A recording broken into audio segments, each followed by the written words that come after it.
I couldn't make this up, could I? I can't make this up. It's like they tell on themselves, but just say capitalism evil, so it's fine. And actually, it was also a significant part of the urban food supply. You might be able to find rabbit or chicken or a variety in the private of, markets, say, fruits and vegetables. So you got to eat like what you wanted to eat. Maybe you liked rabbit. Maybe you liked fruits and vegetables. Whatever. You got to eat what you wanted because the farmers who'd make their money would grow and or kill what you wanted. Huh? That evil capitalism. Capitalism sucks. It gives you what you want. Isn't that crazy? Capitalism gives you what you want without famine. Centralized planning gives you what they say with famine. This seems like a bad idea. And they're like, you know what we need? More of that. Phil goes on to say, I have friends from the Ukraine that grew up in the Soviet Union. They say the day they worked the hardest was Labor Day, when they had a day off from work and they would start their own gardens. Yes. Yes. Thank you for that dollar, my friend. I appreciate that. Yes. There is no way. And this is the problem that most people don't get. I think Jane feels the same way. That's why she's like, I hope you're still here, Jane. But I think Jane left. I think she's pissed off. Two issues here. Issue number one. You have people who in modern day American socialism say we want workers to own the means of production. I get it. I absolutely get it. I'm not mad at that. That's what Kim's talking about. Community people owning. So this woman's talking about what was working was local people owning. I don't have a problem with local ownership. I think it's amazing. Let's do that. But the closest they can get is Mamdani. Mamdani's not saying that. Mamdani is not saying socialism as in individuals owning the rights to their labor. He's not saying that. He's saying centralized control and government planning, which is Soviet era, communist China era shit. It's literally Venezuela and Cuba. What Jane was saying, we shouldn't think that. He's saying that. They're agreeing with that as it doesn't work. You're like, Larry, you're crazy. No. One more time. This show is Breaking Points, aka Crystal and Friends. This is now Crystal and Friends. This is what it's become. You've heard me complain about Breaking Points for what? 6 months, give or take, how bad it's getting. And it culminates in this garbage. It culminates in this garbage. Terrible. So, Peace, thank you for the dollar on Rumble says, who do you want to win the mayoral race in New York City out of the people running? Jim Walden. That's who I want to win. Jim Walden's running independent. I would like him to win. I had him on my show. I don't think he's going to win. I hope he will. I hope he will. I'll probably vote for him. He's the closest thing we got to a decent guy. I mean, he's a decent guy. Shit, that's horrible. He's the closest thing we got to someone who actually can make some impact. So if he wins, oh my God, he'd make big impact. I hope he does. But I'm just being realistic. It's tough. It's an uphill race for him. He's independent. Uphill race. So, yes. Alrighty. Let's see here. Daniel says, I'm reminded of Senator Bernie Sanders complaining that there were too many varieties of deodorant on the free market in USA. Is it there should be brand X ration from government as in the USSR? I know, yeah. Here's what happens if there are too many. Now, it's possible, Daniel, that he's correct. There may be too many varieties of deodorant in the free market in USA. It's possible. What will happen? They'll go out of business.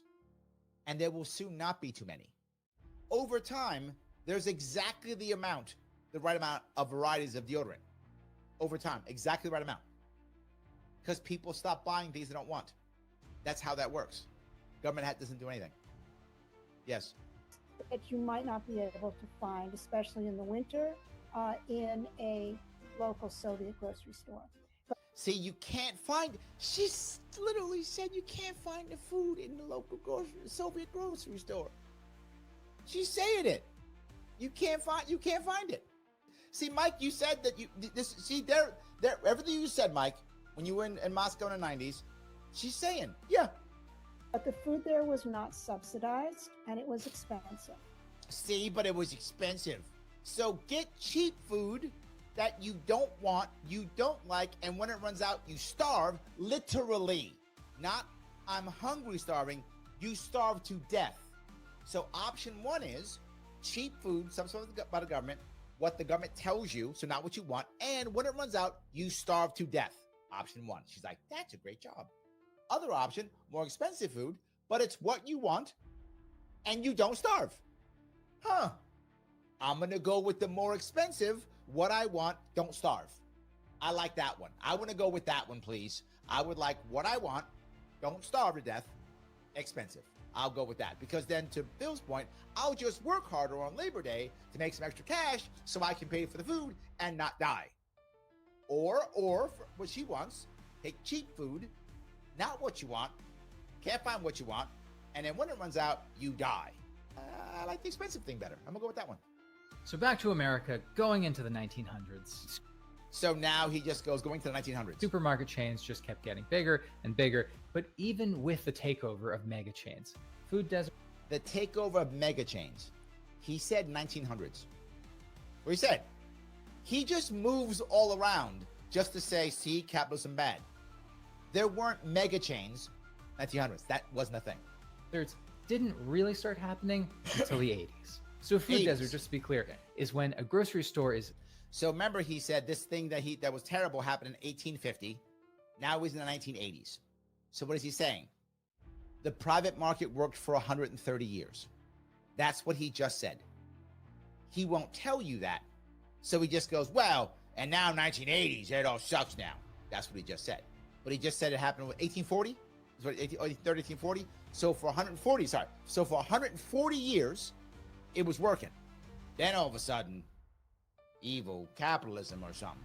10 miles away if you're in a rural area, or a mile away if you're in a city. And how Stacy Mitchell of the Institute of Local Self-Reliance breaks it down is this. From the 50s to the early 80s, 25% of grocery sales went to the 8 biggest chains. But Okay, so at that point, 25% went to 8 chains. Okay, that's not bad. That's not the end of the world. That's not bad. Not bad. Independent stores still did well. This is thanks to the Robinson-Patman Act of 1936. The government saved it.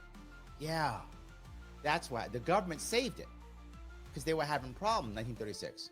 See, if it wasn't for the government, they all would have went under. See, that's what. See, so okay, he said everything changed, and his words, everything changed in 1840s. Remember that? That's when the government gave up and let the evil market take over. So for 90 years, it was going fine, right? But we had to make a change in 1936. What was happening in the 30s? What was happening in the 40s that made... Oh, right, the Depression and the stupid tariffs that we put in. Remember that? Smoot-Hawley? That's what happened during this time. Remember that? Yeah, that's what crushed them. Not evil capitalism, government. The Depression and the tariffs that crushed our farmers. Do you remember that? That's what happened. He doesn't mention that this is during the Depression and during the tariffs. He doesn't mention that insanely important thing. It's just because capitalism. 36, which outlawed discriminatory pricing. Basically, even though supermarket chains were relatively new, they were already... Wait a minute, you said mega chains. Now they're relatively new. Whichever that is, I don't know. Whatever makes you hate... Whatever makes you hate capitalism is what it is, okay? What makes you angry at capitalism? It's that.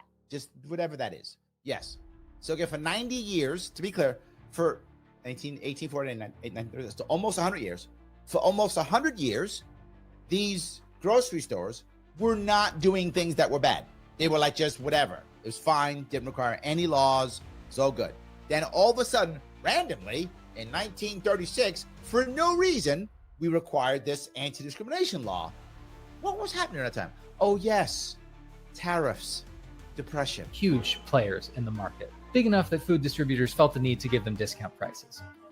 Felt the need to give them.